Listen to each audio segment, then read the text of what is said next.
Hey, everyone, and welcome to my third podcast that I'm calling BO𐐒cast.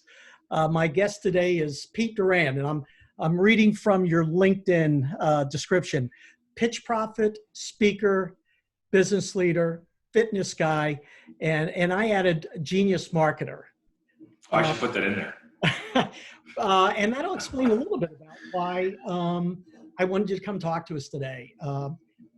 When I say genius marketer, I think of someone who is able to think very quickly on their feet, which really describes what I think is one of your gifts.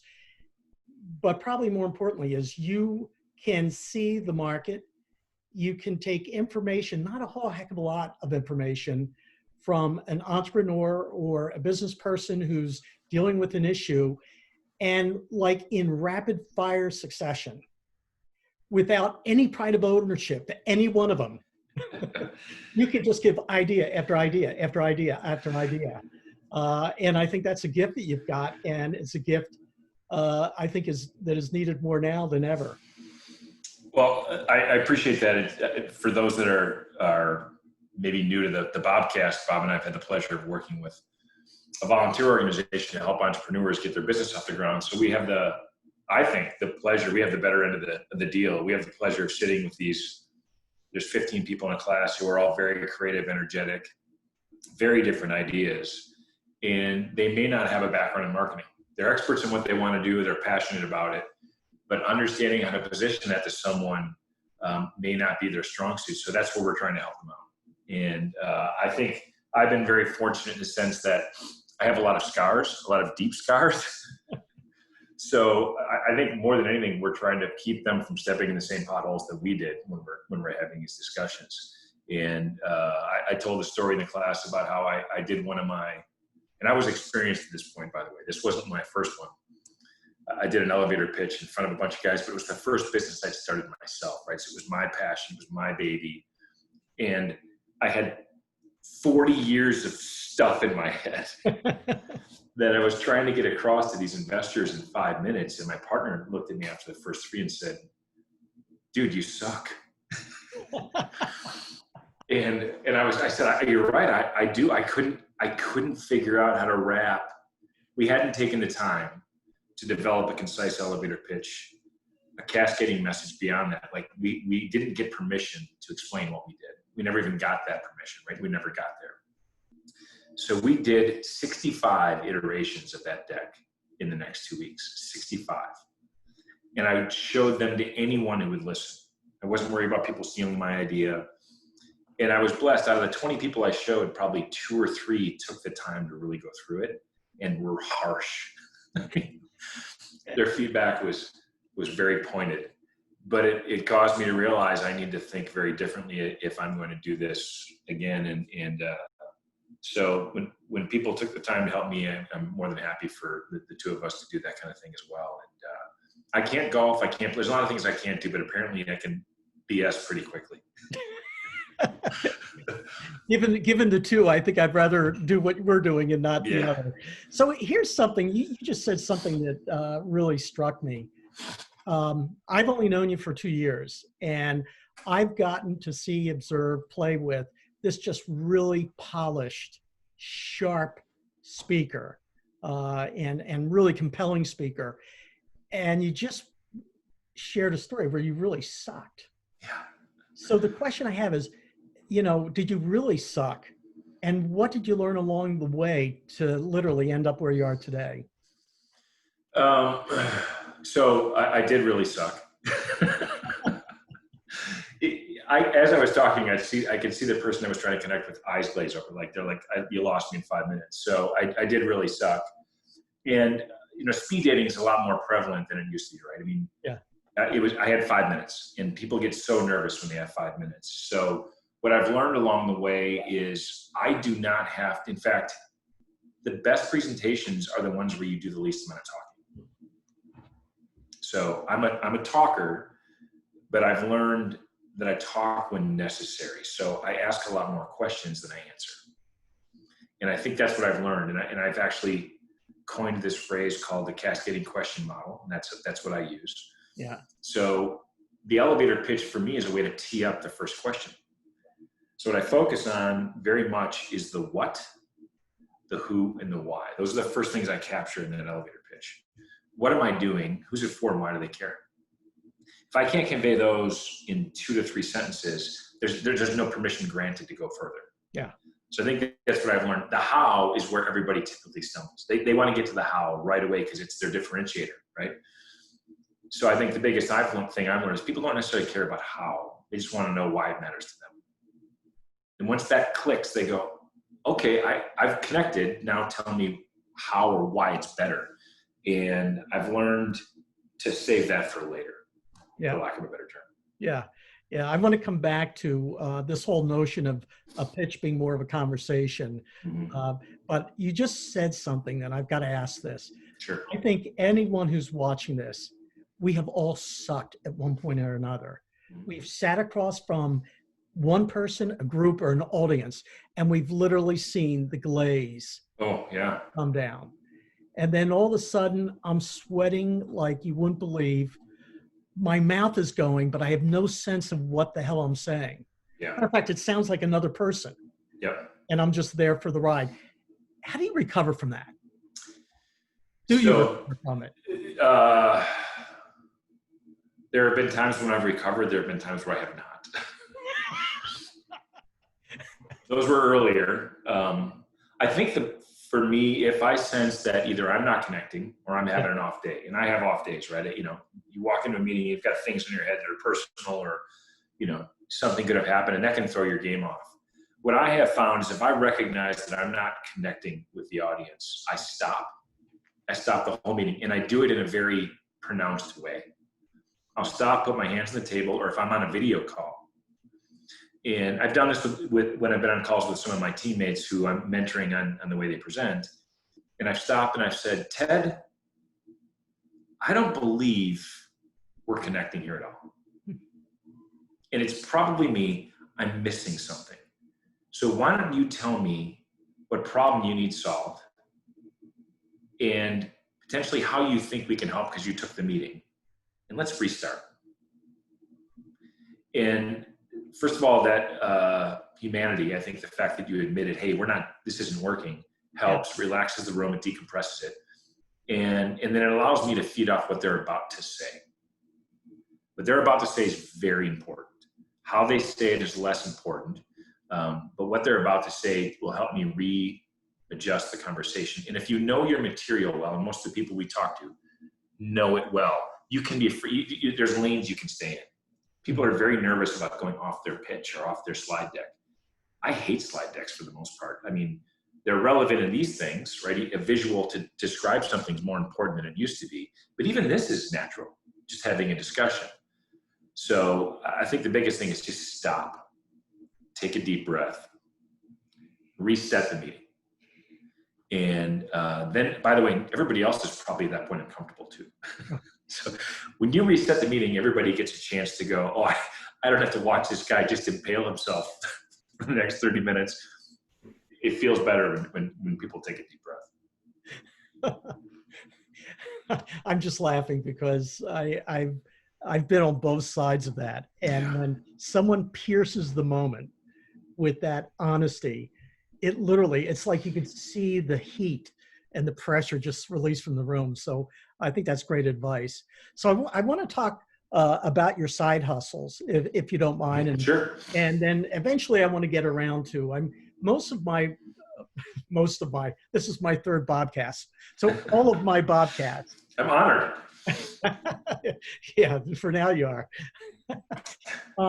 I've been trying to stay relevant to whatever the topic is in the broader context of this huge shift called the pandemic and how. So at some point, I want to come back to your thoughts, advice to business folks and wannabe business folks in terms of entrepreneurs.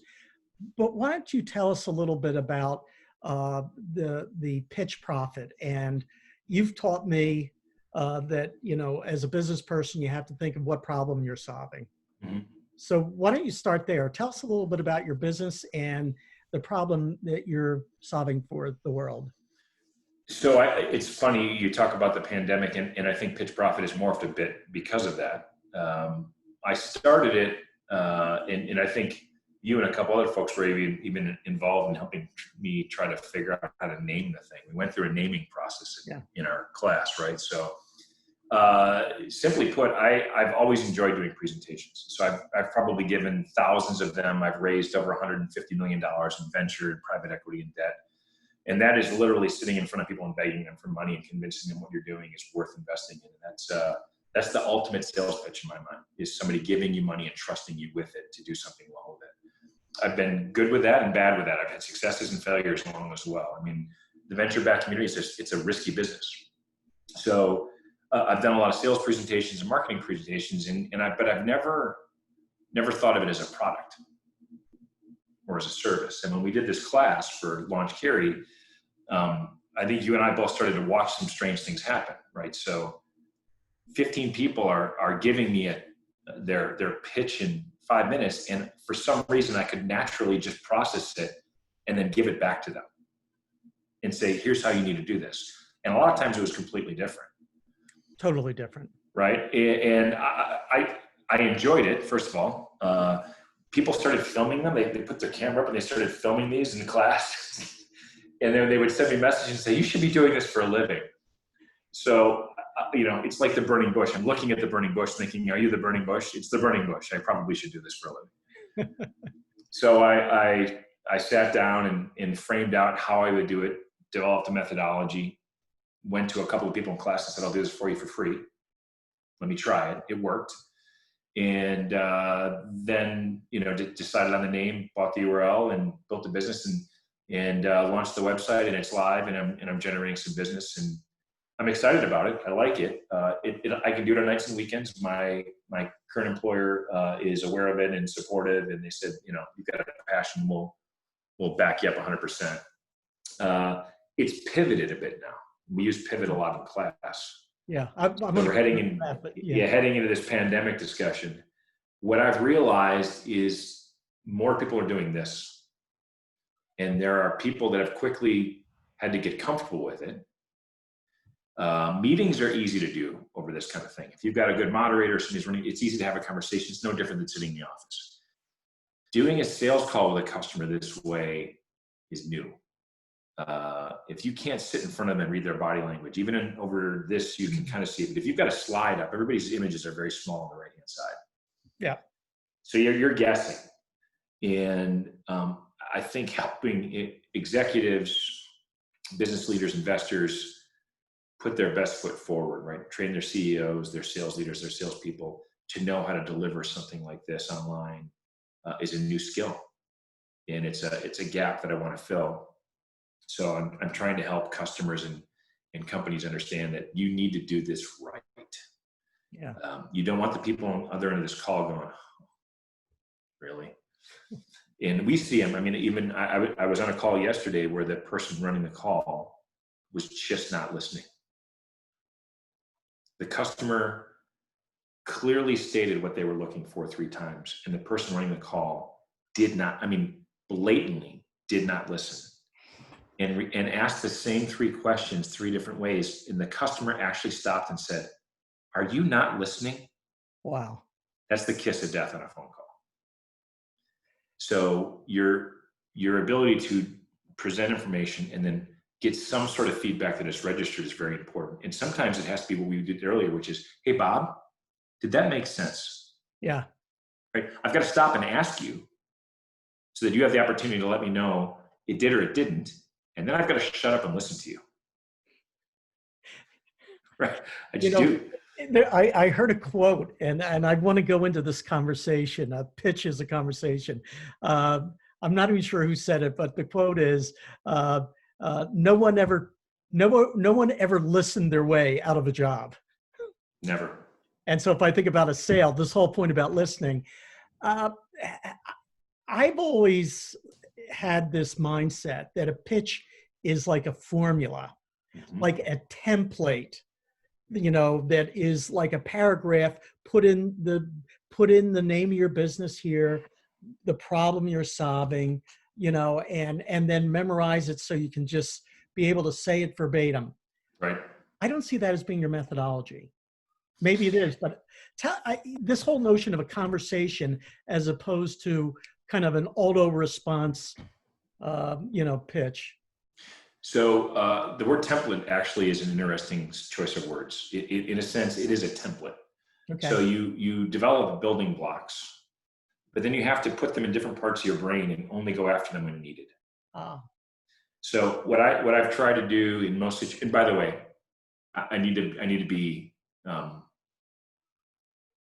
a little bit less cavalier here. There are some people that can naturally just think on their feet. Yep. If you're in sales, you have to be able to do that. When you're not in sales, it's a little less comfortable to get outside in the gray areas. Yep. So I'm trying to help people be more comfortable there. And by doing that, I've shown them how to compartmentalize their pitch, their brand, their messaging. And even in NetSertive, which is my day job, we serve 3 or 4 very different markets. So we're going through the same exercise. I'm actually leading our company through a brand messaging pitch process right now. I kind of raised my hand and said, hey, I kind of know how to do this. Would you like some help? And so marketing said, bring, we get along with marketing really well. So we're doing it together. And we've all realized that the first 20% of our pitch is the same. As soon as the customer says how, it varies. Yes. So we're training our people, our whole company, that if anyone asked you in the street or at a Christmas party or whatever, what do you do in NetSertive? They would have a very crisp answer for that.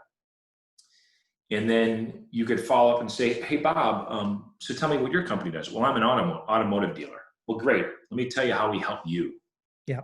Or I'm a Rebath franchise, or I own a Bass Pro Shop, or our value proposition at the end of the day is to help them sell their product or service, but how we would do it for those organizations might be different. So the template's true, but if a customer can tell that you're walking through a canned presentation, they tune out. Yeah.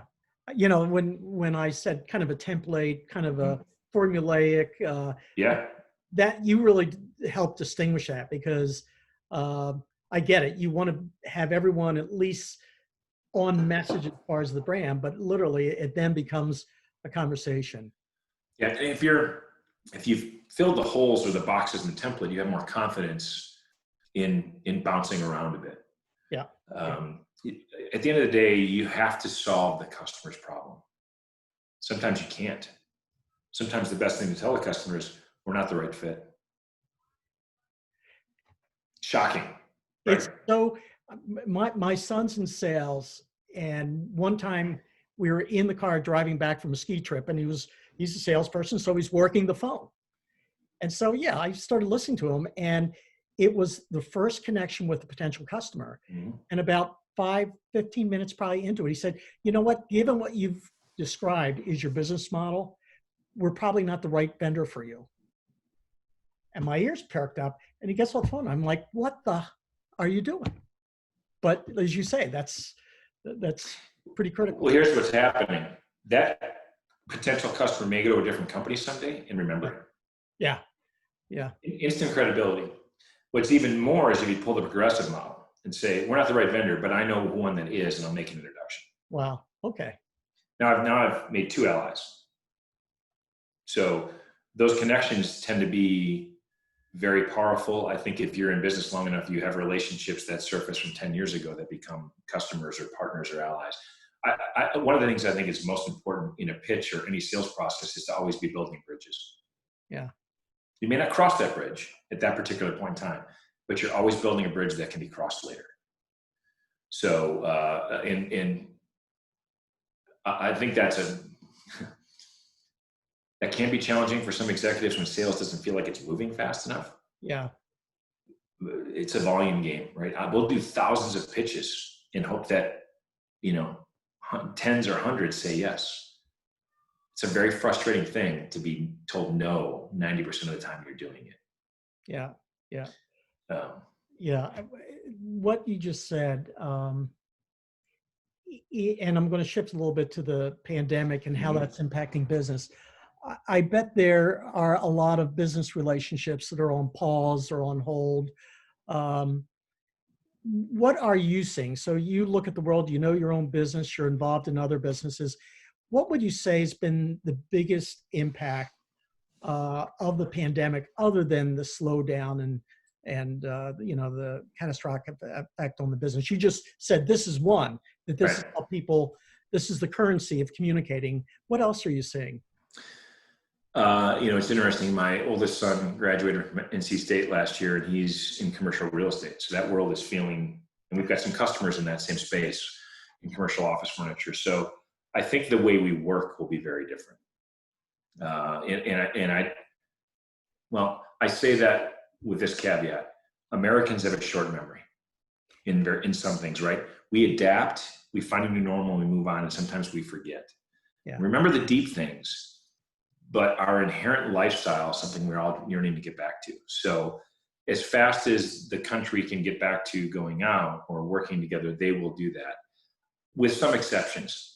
I think that people have realized, wow, I used to commute 45 minutes each way every day. I've got that hour and a half back in my life. I'm exercising, I'm going for a walk with my wife, I'm doing homework with my kids.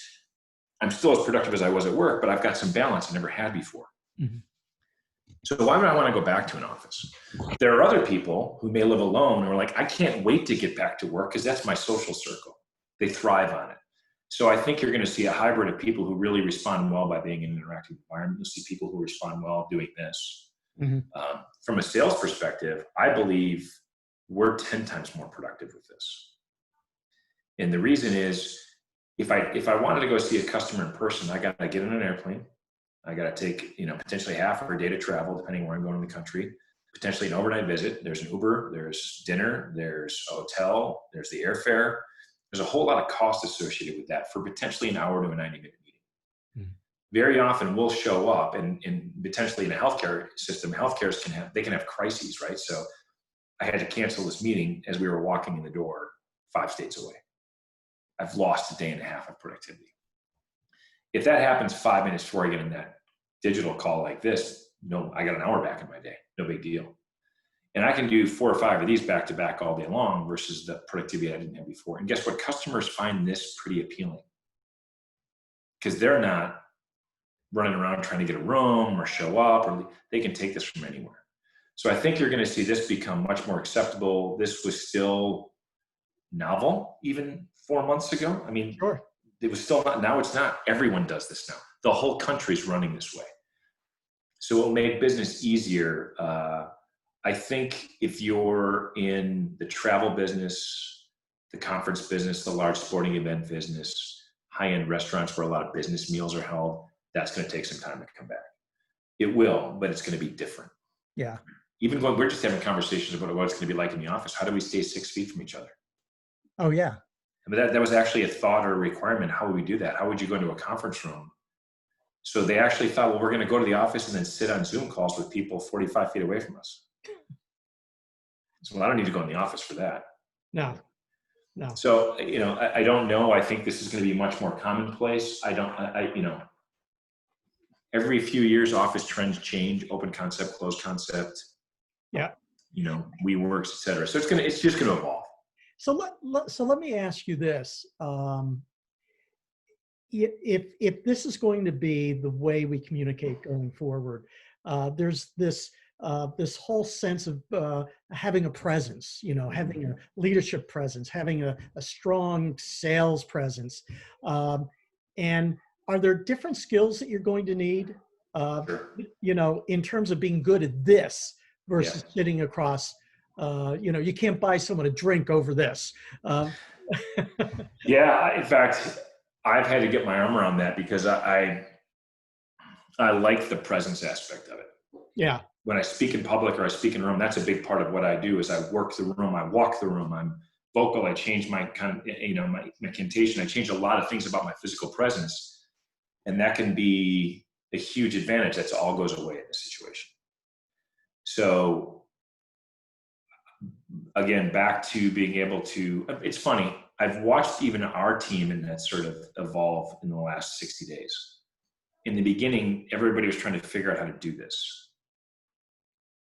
And the tools have gotten better about letting people talk through each other like you would in a room.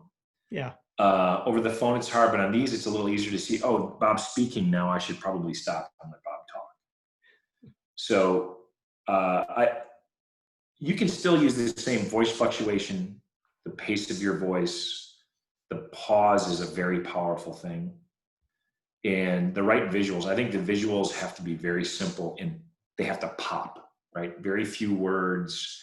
You have to let them sink in. So yeah, I think that's part of what Pitch Profit's about, is trying to help people figure out, what worked before may not work if you're doing it in this kind of an environment.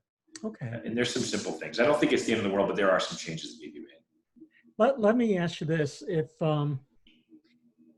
you're looking at whether this is the new normal and how businesses pivot, what do you see are some of the biggest mistakes that businesses are making, or put another way, the missed opportunity?